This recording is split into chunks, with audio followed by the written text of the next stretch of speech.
What's going on, guys? Andrew Piluk here, back again with another video. So today we are going to be looking at the comments made by Elliot Freeman, and we know that this guy has his finger on the pulse all the time, but I think this was more of an opinion.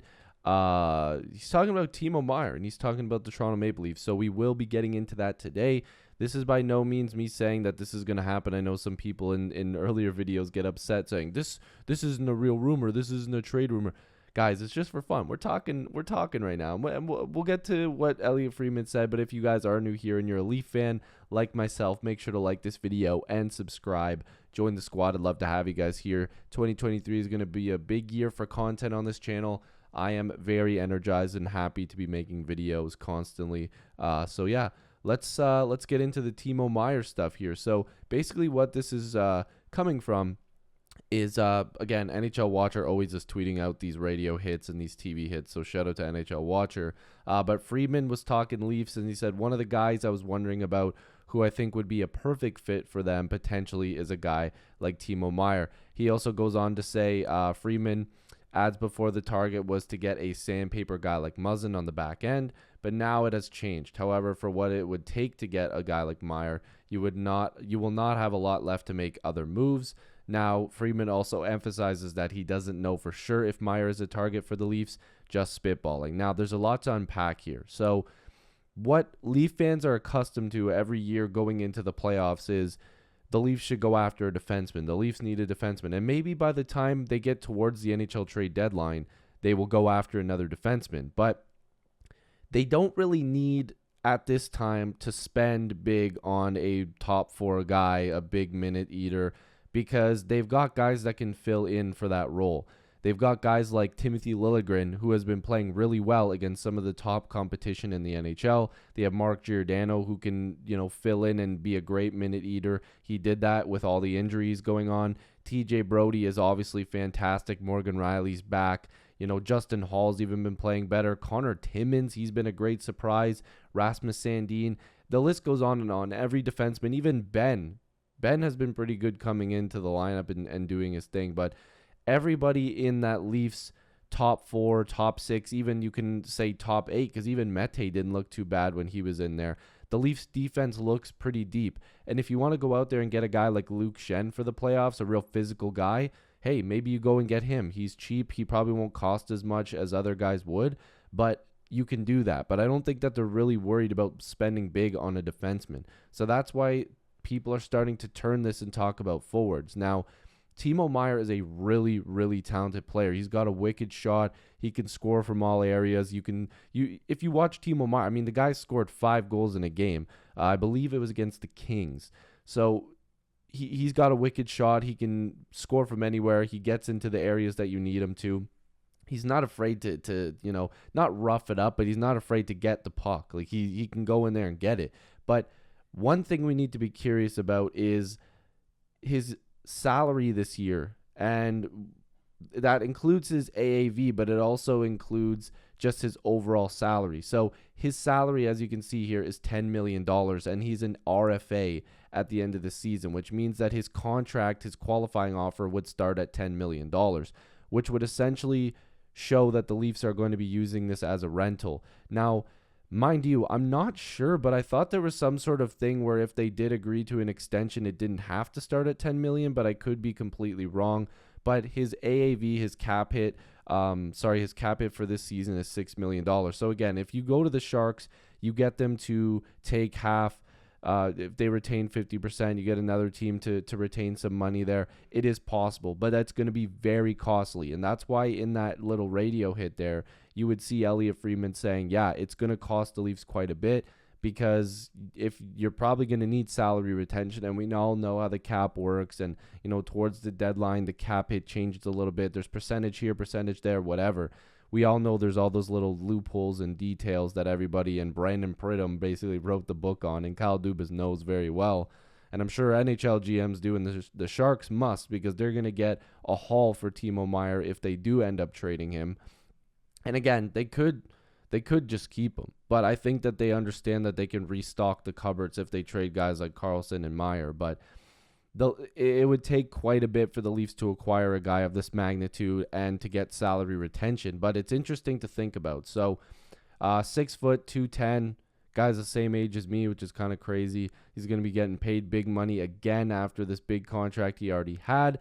Now, if we're just looking at his numbers, if you can see, he's done it all in every single area that he's been in, every single, team, ranking, World Juniors, AHL, whatever, not AHL, but everywhere else, QJMHL, he's put up big numbers. And the NHL, you could see, as soon as he got some time playing in the NHL, even in the playoffs, he produced.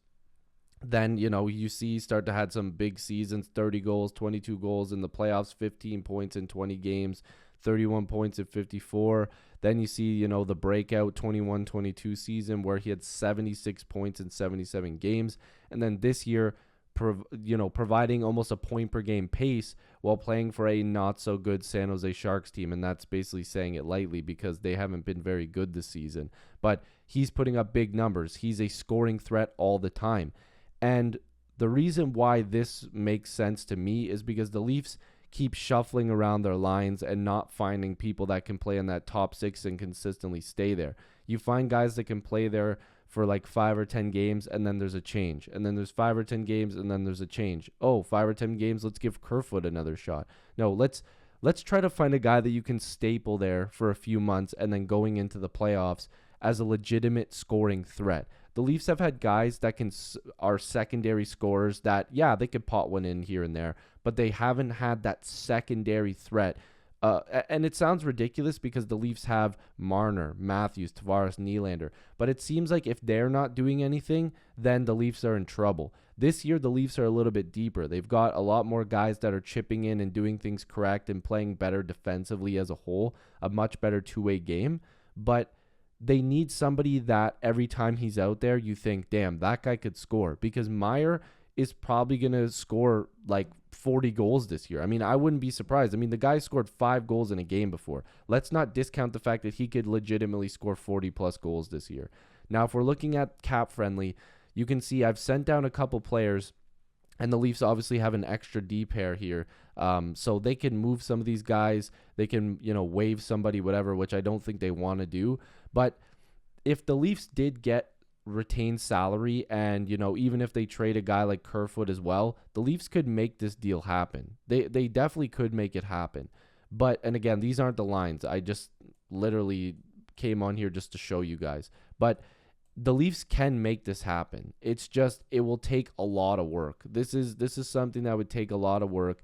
Again, it would take a guy like a Kerfoot being involved in the trade. I'm just putting him on LTIR because then the cap space changes. So if you do include a Kerfoot, yeah, you could probably take in his full $6 million.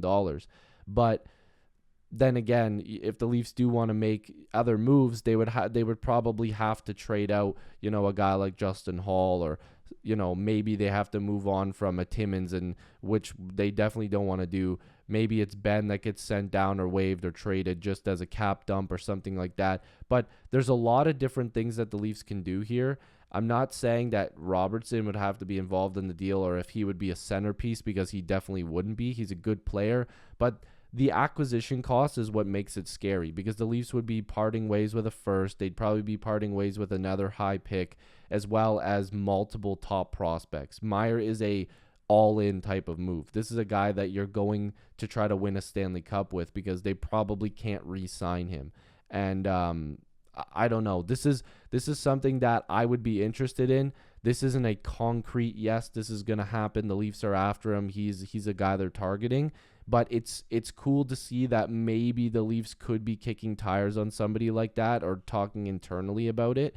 And if Elliot Friedman's talking about it, he at least knows that the Leafs are more than likely trying to go for a big fish when it comes to trading towards the NHL trade deadline. And if we know Kyle Dubas likes to get guys with term, so this would probably be something he might want to stay away from. But at the same time, maybe he just tries to acquire him a little bit earlier and try to get him with the team, playing with the team. Giving up assets doesn't hurt as much if you have him for a full season. Well, not a full season, but more than just the post-deadline. We'll have to see. I'm just spitballing. I'm just talking. We'll have to see what happens. But if you guys are new here, make sure to like this video and subscribe. Join the squad. I'd love to have you guys here. Let me know what you guys think. Do you think Timo Meier would be a good fit with the Maple Leafs? What would it cost to acquire him? Let me know down below. But like I said, a lot of people are watching these videos, aren't subscribed. So please subscribe. I'd appreciate that. And hopefully I'll see you in the next video or stream. Peace.